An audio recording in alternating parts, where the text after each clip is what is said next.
আপনি কি শুরু থেকে ফেস দেখেন না? না ট্রিপল আরও ফেস দেখেন না, আপনিও ফেস দেখেন না, কিন্তু আপনারা দুজনকে দেখেছেন? না না আমি দেখিনি। অনলাইন জগতে এসে এই একটাই আফসোস যে আমার পড়ালেখার জিনিসটা আমি পিছিয়ে ফেলছি, বাট এখানে আমি অনেক কিছু পাইছি। প্রেম করেন?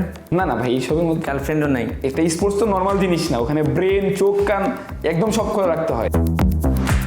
পাবজি ছেড়ে ফ্রি ফায়ারে কেন গেলেন? ফ্রেন্ডরা আমাকে মেনলি কিন্তু এখানে আনছে। বাংলাদেশে পাবজি কমিউনিটি বলো না ফ্রি ফায়ার কমিউনিটি বলো, এমন কোনো অফার এসেছিল যে তুমি ফেস দেখো এত টাকা দিব? ফেস দেখাইলে ফেসবুক থেকে একটা রাইট ম্যানেজার দেয়, আর আমাদের রাইট ম্যানেজারটা দেয় না মেটা থেকে, কারণ আমরা ফেস দেখাই নাই। দ্যাটস মিনস আপনার পেজ স্ট্রাইক মেরে উড়িয়ে দিয়েছে, যে কোনো টাইমে উড়াই দেয়। ফেস টিভির কি আজকে হবে? আসসালামু আলাইকুম গাইস, কি অবস্থা সবার, কেমন আছেন সবাই? আশা করি আপনারা সকলে অনেক অনেক বেশি ভালো আছেন। তো আজকে আমি চলে আসছি তানভীর ভাইয়ের কাছে, সময় টিভি বিনোদন আড্ডায়, তানভীর ভাইয়ের সাথে কিছু আড্ডা দিতে, আমার সম্পর্কে কিছু বলতে এবং তার সাথে ফেস্টিভ্যাল সংক্রান্ত কিছু কথা বলতে। তো তানভীর ভাই কি অবস্থা? এই তো আমি ভালো আছি, আপনার কি অবস্থা? আলহামদুলিল্লাহ ভাই ভালো আছি। শুরুতে একটা প্যাচ মেরে দিয়েছেন, ফেস রিভিল নিয়ে কথা বলবেন, ফেস রিভিল কি আজকে হবে? দেখা যাক তানভীর ভাই, আপনি যদি এখন আমাকে কথা বলে বলে ইন্টারেস্টটা দিতে পারেন বা ওই পর্যন্ত আমরা আগাই, অবশ্যই আমরা আগাবো ওই দিক। চেষ্টা করব। দর্শক, সময় টেলিভিশনে বিনোদন আড্ডায় আপনাদের সবাইকে স্বাগত জানাচ্ছি। তানভীর হাসান, দেখতেই পাচ্ছেন আমাদের সঙ্গে আজ উপস্থিত আছেন এই সবাই জনপ্রিয় একজন গেমিং কন্টেন্ট ক্রিয়েটর এবং ই স্পোর্টস প্লেয়ার রাত ভাই ওয়াইটি। আজকে তার সঙ্গে আড্ডা দেব। চেহারা এখনো দেখাতে রাজি হননি, ইচ্ছা আছে রাজি করাবো, ভাবতেছি এখন। হাত পা দেখাচ্ছে আর কি আজকে মনে হয়। হ্যাঁ, তো চেষ্টা করি, দেখা যাক কি হয়। তারপর কি অবস্থা, কেমন যাচ্ছে আপনার? এই তো ভাই ভালোই যাচ্ছে। আপনার কি অবস্থা ভাই? আমি মোটামুটি ভালো আছি। আমি যদি ভুল না করি ফার্স্ট টাইম কোনো গণমাধ্যমে এভাবে এসেছে? হ্যাঁ, জীবনের প্রথম এটা ভাই, খুবই মানে নার্ভাসও আছি, আবার ইন্টারেস্টিংও লাগতেছে।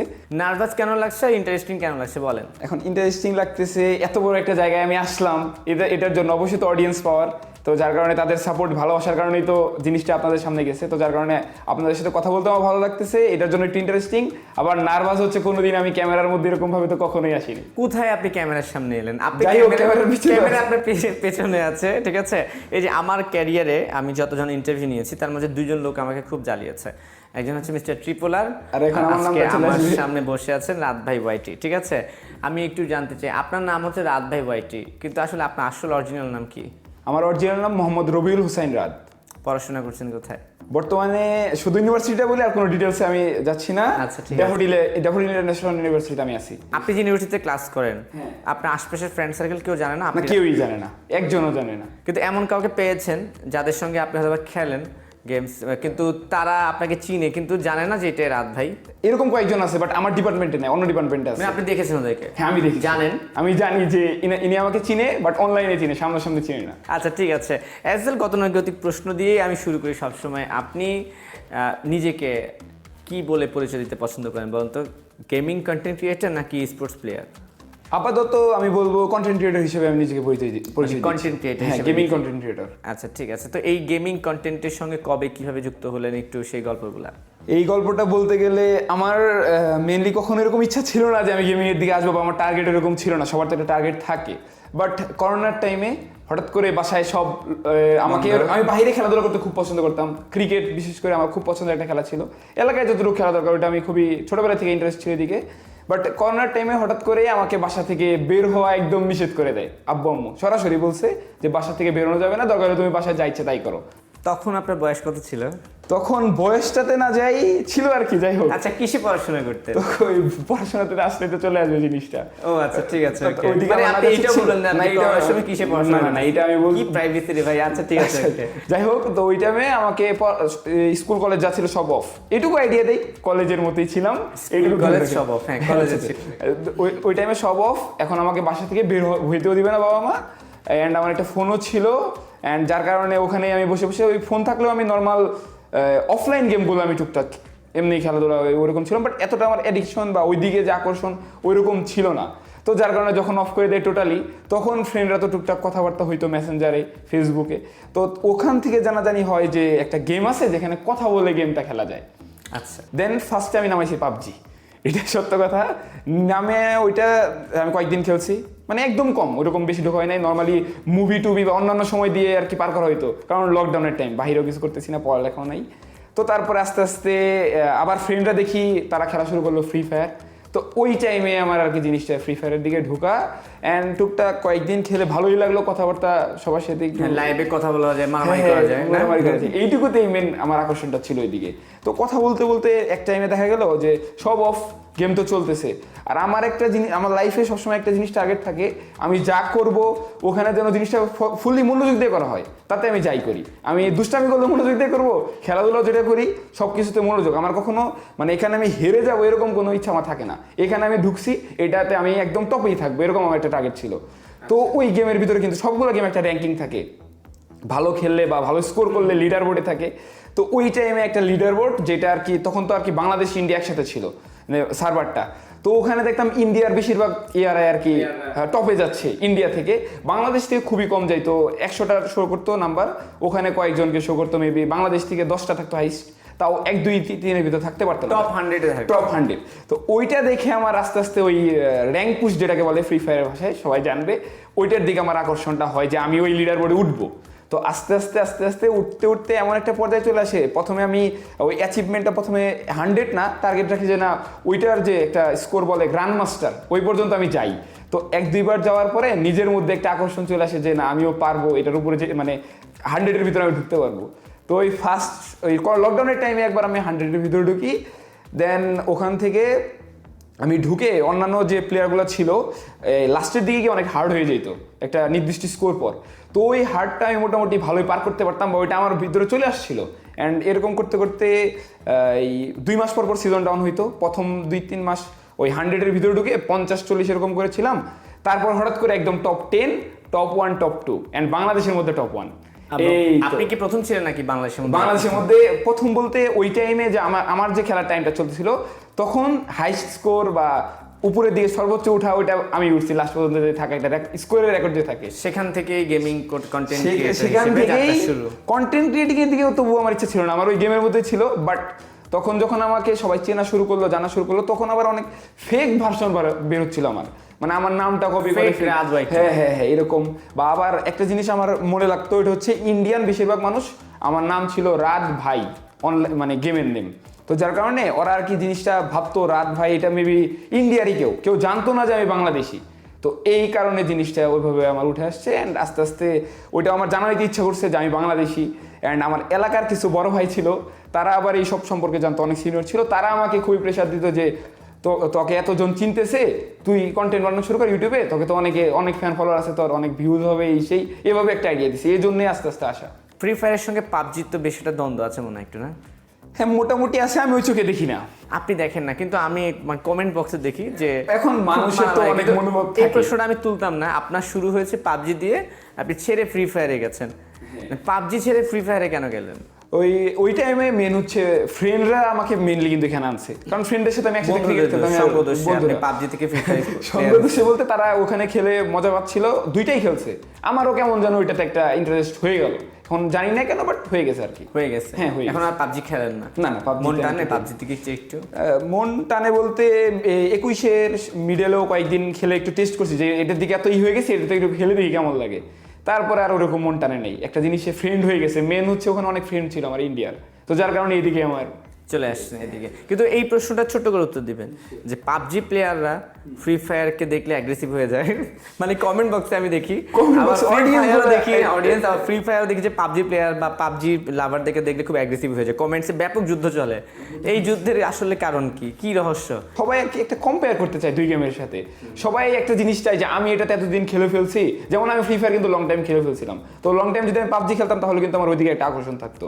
বর্তমানে বেশিরভাগ মানুষই এটাই করে, আমি যেদিকে আমি আজ যে সেক্টরে আছি আমি আমার সেক্টরকে বেস্ট বলবো, এইটাই। এই কারণেই আমি একটু দ্বন্দ্ব বাড়াই। তো আপনার কাছে কি মনে হয় যে মানে বাংলাদেশে পাবজি কমিউনিটি বড় না ফ্রি ফায়ার কমিউনিটি বড়? কমিউনিটির দিক দিয়ে অবশ্যই ফ্রি ফায়ার কমিউনিটি বড়, এটা সবাই জানে, এটা তো পাবজি কমিউনিটির লোকেরাও কখনো বলতে পারবে না যে তাদের কমিউনিটি বড়, কিন্তু তারা স্বীকার করবে না মনে হয়। স্বীকার করতে বাধ্য, এখানে কোনো অপশন নেই, কারণ বাংলাদেশের যে কটা বড় বড় কন্টেন্ট ক্রিয়েটর আছে এই দিকে তাকাইলে বোঝা যায় যে কোন কমিউনিটিটা বড়। ফ্রি ফায়ারের মধ্যে ট্রিপল আর আছে, সাবস্ক্রাইবার দেখেন, ভিউজ দেখেন, তারপর যে অ্যাপোলো গেমিং উনি কি পাবজি, উনি পাবজি, তালহা ভাই আছে, কাব্য আছে, তালহা আছে, আর তারপর হচ্ছে ওই যে ইলিউশন ওয়াইটি, হ্যাঁ আমার মোটামুটি কাজ করেছে। তো এই মধ্যে আসলে পাবজি একটু জায়গা কম হয়ে গেছে আর কি। যাই হোক, মানে মানুষ অডিয়েন্স গুলা ফ্রি ফায়ারের কন্টেন্ট দেখতে বেশি পছন্দ থাকে, আমরা ওদিকে না যাই। আপনি কি শুরু থেকে ফেস দেখান না? না, মানে আপনার কেন মনে হলো যে আমি ফেস দেখাবো না? আমার তো ওই যে বললাম না, আমার অনলাইনে আসার কোনো ইচ্ছা ছিল না, ভুল করে চলে আসছি, সত্য কথা এটা। অনলাইনে যখন আসলাম অনেক মানুষের ভালোবাসা আমি পেয়ে গেলাম, মানে হিউজ সাপোর্ট আমার, যেখানে আমার কথা শুনে এত সাপোর্ট আসতেছে, তো ওইটা দেখে আমার খুবই ভালো লাগা শুরু করলো। অ্যান্ড তারপরে একটা মেন বিষয় ভাবলাম প্রাইভেসির বিষয়টা। আমি খুবই মানে ঘোরাঘুরি করতে পছন্দ করি, প্রাইভেসির যে বিষয়টা ছিল এখান থেকে আমার জিনিসটা ভাবা যে আমি ফ্রিলি চলতে পারবো না। ফ্রিলি চললেও আমি একটা রাস্তা দিয়ে আমি সাধারণ লাইফ লিড করতে খুব পছন্দ করি। আমি পাবলিক বাসে উঠবো, আমার কোনো প্যারা নাই, আমি আমার মতো ঘুরবো, আমি রিক্সা উঠবো, আমি অটোতে উঠবো, আমি বাসে ধাক্কাধাক্কি করে যাবো, আমার এইসবে কোনো প্যারা নেই। আমি এইসব পছন্দ করি যে আমার এত না, আমি এত রিচ না, আমি মিডল ক্লাস ফ্যামিলি থেকে আসছি, তো যার কারণে আমার এইসব রিচ যেটা আর কি বলো, ওটা আমার দেখানোর ইচ্ছাও নাই, অ্যান্ড ওইদিকে আমার এতটা ইন্টারেস্টও নাই। তো যার কারণে আমি চাই আমি যেন যে কোনো জায়গায়, আমার ফ্রেন্ডের রাস্তার পাশে বসে আছে, আমি যেন ওখানে বসে আড্ডা দিতে পারি, কেউ যেন এসে জিজ্ঞাসা না করে যে ভাই তুমি একটা, মানে যে আর কি ভাইরাল লোকজন তাদের তো অবশ্যই ফ্যান ফলোয়ার যে কোনো জায়গায় ধরবে, বাসে হইতে পারে, মানে হচ্ছে মূল কথা হচ্ছে যে প্রাইভেসি এবং সাধারণ লাইফ লিড, এটার জন্য আমি চেহারার দিকে আসতে। তাহলে কি আপনি ইনডাইরেক্টলি বোঝাচ্ছেন আপনি এখন খুব একটা অসাধারণ হয়ে গেছেন? না, অসাধারণ না তো, আমি সাধারণ মানুষের মতো ঘুরে বেড়াচ্ছি, আমাকে তো কেউ চিনতেছেও না, আমি আমার মতো। এমন কোনো অফার এসেছিল যে তুমি ফেস দেখো এত টাকা দিব বা সামথিং? ওইরকম তো টুকটাক আসে, বাট এটা নিয়ে কথা বলতে চাচ্ছি না, এটা নিয়ে কথা বলবেন না। আর আজকে তো অবশ্যই অফার। আজকে কি মানে ট্রিপল আর তো মানুষ মনে জীবনের শুধু একটা আঙ্গুল দেখেছে, আপনার কি কি দেখেছে? আমার হাত এই পর্যন্ত দেখছি, আমি গেম মানে ফোন নেওয়ার জন্য ফোন যে আনবক্সিং করছি শুধু এইটুকুই, আমার আর কোনো কিছু আশা করি দেখেন। আর আজকে মনে একটু পিট টিট দেখতেছি, হালকা দেখা যাচ্ছে। তো ফেস দেখাবেন কবে? ফেস দেখানোর প্ল্যান ভাই, এটা তো একটা হাইপ, ফেস রিভিল। আপনি কবে হাইপ তুলবেন বলেন? আপনি বলেছেন যে আপনাকে মোটিভেশন করতে, আমি চাই আপনাকে আজকে। এখন আমি বলছিলাম একটা কথা, স্পোর্টস যেহেতু আমি এখন প্রফেশনালি ইউটিউবারের পাশাপাশি স্পোর্টস প্লেয়ারও আমার টিম আছে, ওইদিকে আমার একটা ফোকাস আছে, আমি অনেক কিছু করার চেষ্টা করতেছি, পাবলিকের ভালোবাসার সাপোর্ট আছে, তো যার কারণে আমি ভাবতেছি যদি আমাদের বড় বড় কিছু টুর্নামেন্ট আসে, পুরোপুরি বাংলাদেশে একদম গ্যারান্টেড গেমটা আনবেন থাকে, তারপরে আমরা এটা নিয়ে ভাববো যে না, যেহেতু আমি স্পোর্টস প্লেয়ার, তো ফেস হাইড করে কখনো ওরকম কিছু করা যাবে না, বা দেশের বাইরেও আমি যেতে পারবো না। মানে এই বিষয় নিয়ে আমি কথা বলতাম, তার মানে হচ্ছে যে রাত ভাইয়ের ফেস রিভিল করার ইচ্ছা আছে, হালকা পাতলা ধরে নেন আছে, যদি ওই সেক্টরটায় আমি একদম প্রপার ঢুকে যাই। আজকে একটু চাপা চুপা দেখা দেন। না ভাই, না ভাই, আচ্ছা দেখি, আপনি বলছেন মোটিভেশন করতে, এই জন্য আমি আপনাকে উৎসাহ দিচ্ছি যে চাপা চুপা দেখানোর ট্রাই করানো যায় কিনা। শেষ পর্যন্ত শেষ পর্যন্ত আমার এই আগ্রহ থাকবে। টুর্নামেন্টের কথা বলছিলেন, আমি যদি ভুল না করি শুক্রবারই তো ফ্রি ফায়ার একটা বড় টুর্নামেন্টের অফিশিয়াল টুর্নামেন্ট আসছিল 4 বছর পর। 60 লক্ষ টাকা হচ্ছে প্রাইজ মানি ছিল, এবং যারা উইনার হয়েছে তারা ই-স্পোর্টস ওয়ার্ল্ড কাপে যাবে, রিয়াদ চলে যাবে, সৌদি আরব রিয়াদ চলে যাবে। তো বাংলাদেশে তো ফ্রি ফায়ার তো এখনো ফুললি আনবেন হয়নি, বা অফিশিয়াল ভাবে কোনো নিউজ বাংলাদেশ থেকে আসে না, আমাদের গেম থেকেও আসে নাই, কিন্তু টুর্নামেন্ট কিন্তু শুরু হয়ে গেছে। হ্যাঁ, টুর্নামেন্ট চলতেছে আর কি, পাবজি যেহেতু অফিশিয়াল ভাবে আসছে, এখন ওই যুগতে চলতেছে। এখন এটা নিয়ে আমি কোনো শিওর নিউজ আমিও জানি না, কিন্তু টুর্নামেন্ট চলছে আর কি। আপনার আসলে বাংলাদেশে ফ্রি ফায়ার আর এরপর আর কি কি টুর্নামেন্ট আছে? এমনি তো লোকাল টুর্নামেন্ট অল টাইম চলতেই থাকে, বাট অফিশিয়াল ভাবে টুর্নামেন্ট তো রিসেন্ট এই বছর অনেকগুলো আসলো। শুরুতে কন্টেন্ট ক্রিয়েটরদের নিয়েছিল, টপ 12 জন বাংলাদেশের content creator, road to Glory, ওইটা হইলো। এখন হচ্ছে আবার একটা হয়ে গেল গত শুক্রবার, ওটা ছিল হচ্ছে FFBC free fire Bangladesh championship. এখন এখানের পরে আশা করতেছি আসবে, বাট ওরকম কোনো নিউজ হয় নাই। বাট এই যে এখানে যারা চ্যাম্পিয়ন হয়ে গেছে, এদের তো ভাই স্পোর্টস ওয়ার্ল্ড কাপ কপাল তো খুলে গেছে অলরেডি। এখানে চ্যাম্পিয়ন প্রাইজ 20 লাখ টাকা, এই দিকে দেখলে হবে না, ওখানে আবার যারা গেছে, যারা বলে গেম দিয়ে কিছু হয় না, তাদের জন্য এই কথাটা। রিয়াদে যাবে কিছুদিন পরেই, ওখানে হবে স্পোর্টস ওয়ার্ল্ড কাপ, ওইটার প্রাইস পুল আমি মেবি শুনছিলাম এই 7 কোটি টাকা। ওখান থেকে যদি আবার কোয়ালিফাই করতে পারে, তারপরে তো আবার ফ্রি ফায়ারের যে ওয়ার্ল্ড কাপ, ওখানে তো প্রাইস পুলের হিসাব তো ভাই আমি কখনো করি না, ওটা কোটির উপরে। আফসোস বলতে এখানে একটা আফসোস অবশ্যই থাকবে, আমার টিম আমি এখানে রেডি করছিলাম, বাট আপনার টিম নিয়ে কথা বলবো। হ্যাঁ, এখানেও রেডি ছিল, বাট ওইরকম ভাবে মেন প্ল্যানিং যে আমি টিমে তো অল টাইম খেলি, অন্যান্য কন্টেন্ট ক্রিয়েটর টিমের সাথে তোরা জড়িত থাকে না, আমি আমার টিমের একদম IGL লিডার, সব টিমের সাথে আমার জড়িততা। তো যার কারণে ওরকম আমি এই টুর্নামেন্টের প্রাইভেসি ফেস্টিভ্যাল ছাড়া অফিসিয়াল টুর্নামেন্ট ইউটিউবের রেগুলার খেলা যায়, বাট এটাতে কোনো রুলস ছিল। আপনার টিমের যে মেম্বাররা আছে ওরা আপনাকে বকাঝকা করে না যে ভাই আপনার জন্য? আমার টিমেও কন্টেন্ট ক্রিয়েটর ভাই সবাই বেশিরভাগ না, মানে বললাম যে ওনারা আপনাকে মানে ইয়া করে না, প্রেসার দেয় না, প্রেসার বলতে চেহারা দেখেন না বলে আমরা টুর্নামেন্ট ওইরকম জিনিসটা হচ্ছে।